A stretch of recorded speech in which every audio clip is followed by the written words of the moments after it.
Dito na naman tayo. Andito na naman tayo sa video natin. Marumi na siya. Naku, Rox. Marumi. Ayan po. Hindi pa natatapos.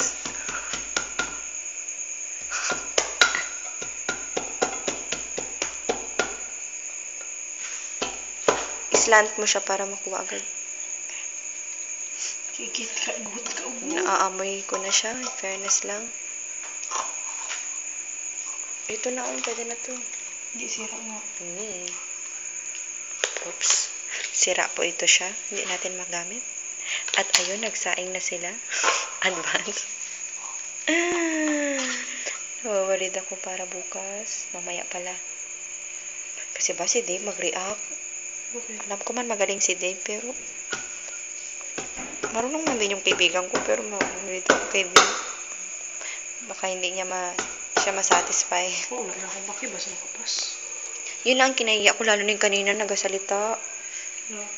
Hindi ba kausap ko? Ay, Tapos nagsalita si Dave na bigla agad na tahimik yung kaibigan ko. Kubusit.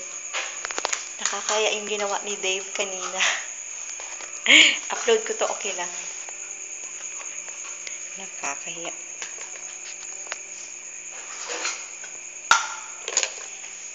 Mag-video tayo, baka makita tayong multo. Sorry lang, biyag. Ano naman ito, Rosa? Ay, matagal ang try dito ba?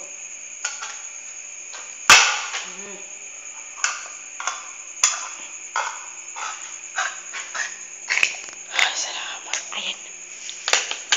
Ay, salamat. Gutom na po kami.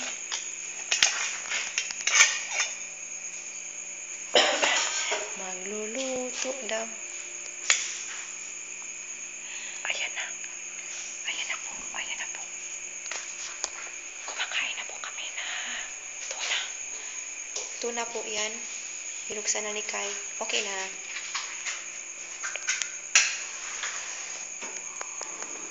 Ala. Magluluto na tayo. Samahan niyo kami. Mga gamit. Uy, diretso agad.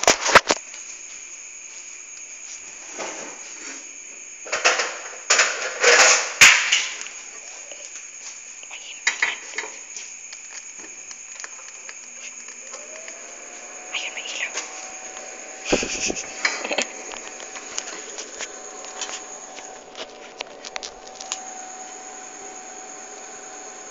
Ayan na po.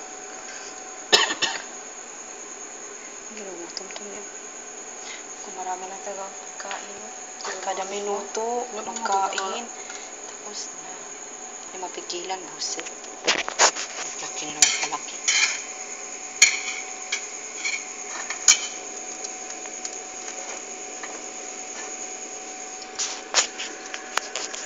Mag-inay na siya.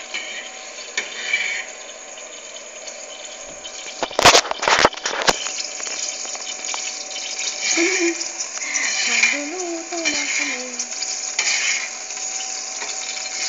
Buti walang ipis. Meron yan dito, no? Ngayon lang. Wala po ngayong ipis, kaya hindi ako natatakot.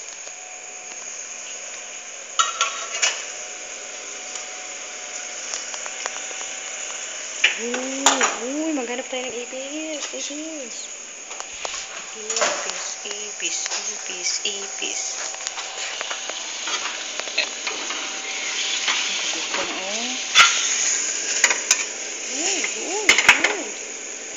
Uy. Nagabok ko doon ba lang lang. Yan mo lagyan ng asin, no? Init lang yan.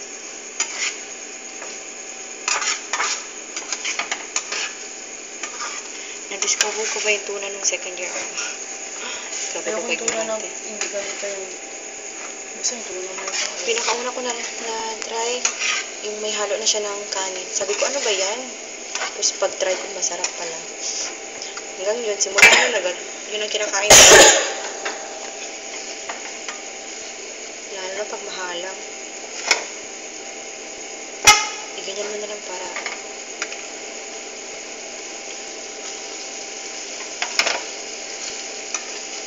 Pwede tayo magkuha ng kanin dito. Hmm. Isalo mo lang tayo dyan. Pwede. What? Ayaw mo ganun. Okay lang kung isa lang ang magkain. Si Heidi gutom talaga yun. Okay. Tama na.